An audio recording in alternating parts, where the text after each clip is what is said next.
जन्माद्यस्य यतोऽन्वयादितरतः चार्थे स्वभिज्ञः स्वराट। उस ईश्वर के बारे में हम जानने वाले हैं जो स्वराट है। धरती, अग्नि, वायु, पंच तत्व, पंच महाभूत हम प्रारंभ दिन से ही चर्चा करते आ रहे हैं, सब उसके अंडर में काम करते हैं। ऐसे ईश्वर की चर्चा हमने सुनने जा रहे हैं हम लोग। इसलिए उस सत्य को प्रणाम किया, सत्यम परम धीमहि। इसलिए किसी भी देवी देवता का नाम नहीं लिखा भागवत के इस श्लोक में, सत्य कहा, क्योंकि उसी सत्य की चर्चा हम सुनने जा रहे हैं। इसलिए ये बड़ा सुंदर श्लोक आया। बांधा नहीं भागवत को किसी विशेष देवी देवता का नाम लेके, लिमिटेड नहीं किया व्यास जी ने। अगर वो किसी भी भगवान का नाम लिख देते तो उसी भगवान को मानने वाले लोग ही भागवत सुनते, बाकी तो कोई सुनता ही नहीं। राम जी वाले कहते कि अगर कृष्ण का नाम आया है तो हम क्यों कथा सुने। दुर्गा मैया वाले कहते कि हम तो भैया बस देवी की उपासना करेंगे, तुम अपने भगवान खुद ही संभालो। लेकिन सत्यम परम धीमहि, सत्य की चर्चा हम सुन रहे हैं। जैसे गंगा मैया बह रही है ना, गंगा में घाट होते हैं। घाटों का अस्तित्व क्यों है? क्योंकि गंगा है, इसलिए उनके घाटों का अस्तित्व है। और कोई घाट कहे कि मेरे में आ करके लोग गंगा स्नान करते हैं, तो मेरे बिना तो गंगा का अस्तित्व ही नहीं है, तो वो घाट ही मूर्ख है। घाटों की वजह से गंगा मैया नहीं है, गंगा मैया की वजह से घाट घाट हैं। इसलिए सत्य की वजह से अलग अलग संप्रदाय हैं, सत्य की वजह से अलग अलग उपासना करने वाले लोग हैं। अलग अलग उपासना करने वाले ही सत्य को सर्टिफिकेट दें, तब ही सत्य सत्य होगा, ऐसा जरूरी नहीं है।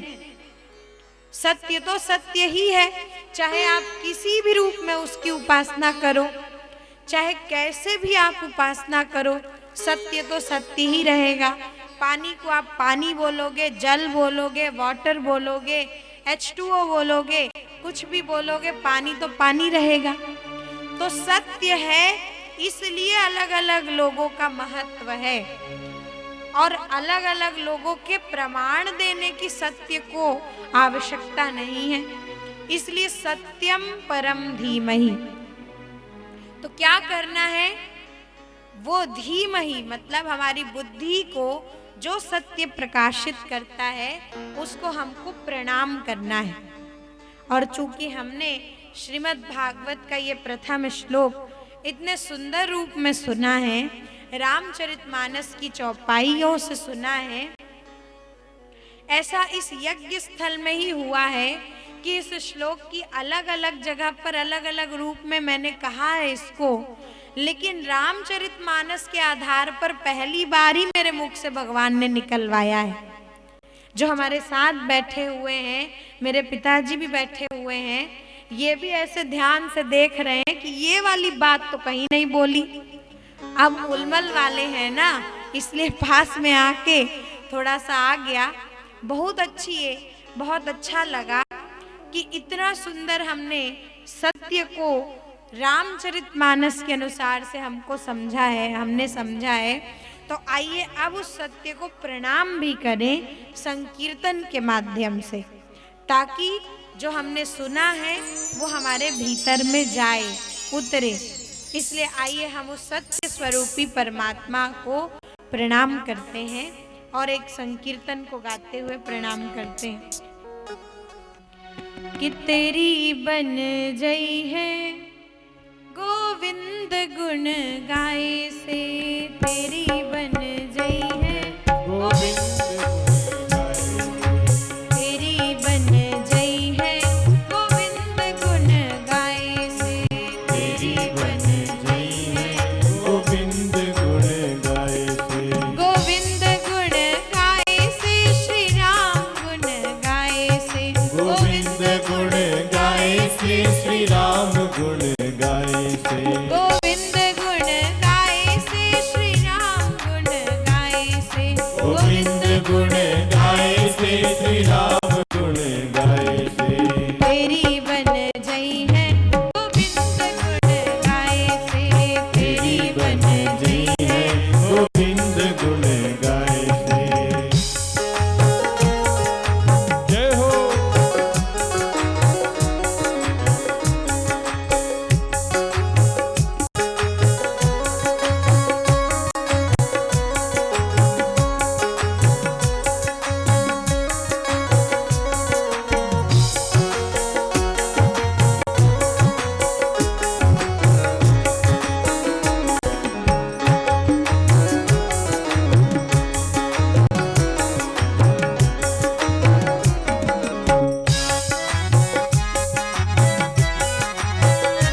भागवत जी की कथा सुन रहे हैं और सब सुनने और समझने के बाद अंत में तो यही करना है कि भगवान नाम गाना है, भगवत गुणानुवाद करने हैं।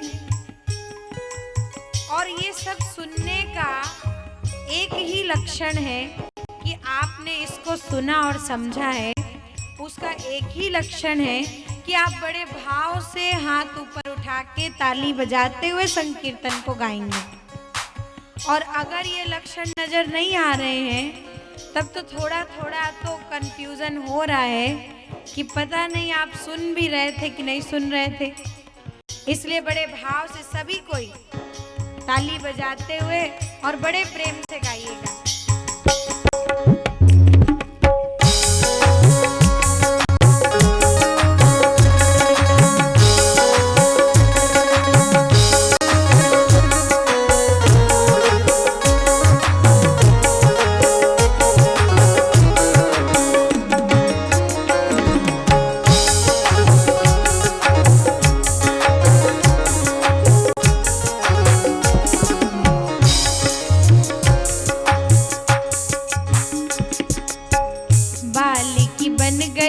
सुग्रीव की बन गई, बाल की बन गई, सुग्रीव की बन गई, बाल की बन गई, सुग्रीव की बन गई, बाल की बन गई, सुग्रीव की बन गई, हनुमत की बन गई, हनुमत की बन गई, किसी आसुधी लाए से तेरी बन गई है, गोविंद गुण गाए से तेरी बन गई है, गोविंद गुण गाए से तेरी बन गई है, गोविंद गुण गाए से तेरी बन गई है, गोविंद गुण गाए से गोविंद गुण गाए से श्री राम गुण गाए से गोविंद गुण गाए से श्री राम गुण गाए से गोविंद गुण गाए से श्री राम गुण गाए से गोविंद गुण गाए से श्री राम गुण गाए से तेरी बन गई है, गोविंद गुण गाए से तेरी बन गई है, गोविंद गुण गाए से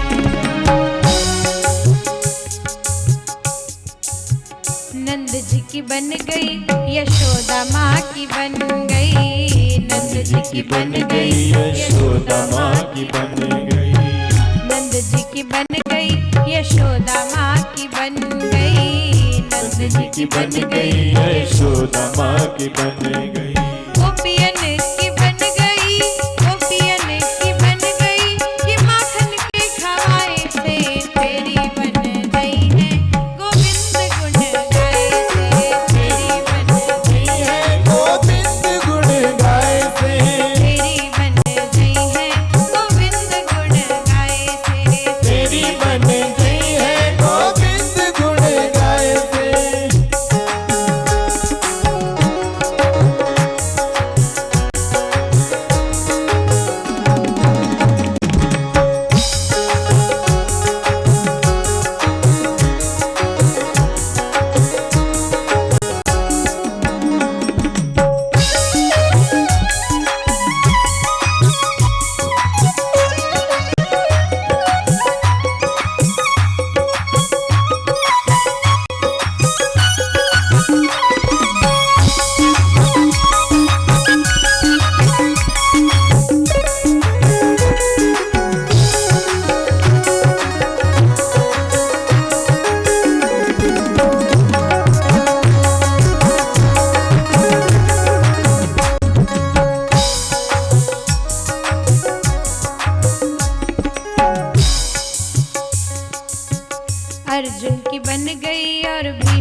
जी की बन गई, अर्जुन की बन गई और भीष्म जी की बन गई, अर्जुन की बन गई और भीष्म जी की बन गई, अर्जुन की बन गई और भीष्म जी की बन गई, केवट की बन गई, केवट की बन गई, कि नाव की चढ़ाई से तेरी बन गई है गोविंद गुण गाए ओ से, तेरी बन गई है गोविंद गुण गाए से, तेरी बन गई है गोविंद गुण गाए ओ से, तेरी बन गई है गोविंद गुण गाए से, तेरी बन गई है गोविंद गुण गाए से, ओ तेरी बन गई है गोविंद गुण गाए से, गोविंद गुण गाए से श्री राम गुण गाए से, गोविंद गुण गाए से श्री राम गुण गाए से, गोविंद गुण गाए से श्री राम गुण गाए से, गोविंद गुण गाए से श्री राम गुण गाए से, तेरी बन गई है गोविंद गुण गाए से, ओ तेरी बन गई है गोविंद गुण गाए से, तेरी बन गई है गोविंद गुण गाए से, तेरी बन गई है गोविंद गुण गाए से। बोलिए नंद नंदन भगवान की। जय। आइए हम सभी कथा क्रम का पुनः प्रारंभ करते हैं। श्रीमद् भागवत में भगवान व्यास जी के मंगलाचरण को हमने देखा। प्रथम श्लोक माने मंगलाचरण। व्यास जी ने ये मंगलाचरण किया, हमने दर्शन किया।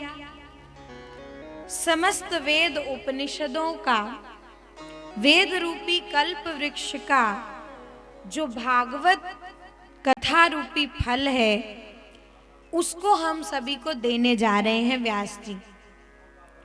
कई फल ऐसे हैं जिनमें आप छिलका नहीं खा सकते, कई फल ऐसे हैं जिनमें आप गुठली नहीं खा सकते, कुछ ना कुछ तो उसमें छोड़ने वाली चीज रहती ही है। पर श्रीमद् भागवत का ही फल ऐसा है जिसमें छिलका गुठली तो कुछ है ही नहीं। श्रीमद् भागवतम रसमालयम, इसमें केवल रस ही रस भरा पड़ा है, और इसलिए इसको जितना पी सकते हैं उतना पी सकते हैं, पीजिए। केवल रस ही है, इसलिए इसको पीना है और बार बार पीना है। मुँह रहो रसिका भुवि भावुका। भगवान वेदव्यास जी ने लिखा, नारद जी की प्रेरणा से लिखा। इसमें भगवान के 24 अवतारों के क्रम पूर्वक व्यास जी ने वर्णन किया। धर्म अर्थ काम मोक्ष बताए। नैमिषारण्य में सूत पुराणी जी जो कथा कह रहे हैं, उस कथा का आधार लेके भागवत की कथा चल रही है, और उसमें शौनकादिक ऋषियों ने कुछ प्रश्न पूछे हैं। उन प्रश्नों के उत्तर में भागवत की कथा आगे बढ़ती है। जैसे उन्होंने यही पूछा कि श्रीमद् भागवत का इस ग्रंथ के स्वरूप में भगवान का आगमन धरती पर हुआ कैसे। तो जैसे मैंने आपको अभी कुछ देर पहले बताया कि व्यास जी दुखी थे, चिंतित थे, नारद जी ने प्रेरणा दी, तो भगवान व्यास जी ने ग्रंथ के रूप में भगवान की कथा को लिखा। फिर सुखदेव जी भगवान ने उसको पाया, और व्यास जी से सुखदेव जी ने भागवत पाई है। उसमें नारद जी के पूर्व जन्म का, उसका भी कुछ थोड़ा वर्णन है व्यास जी को समझाने के लिए।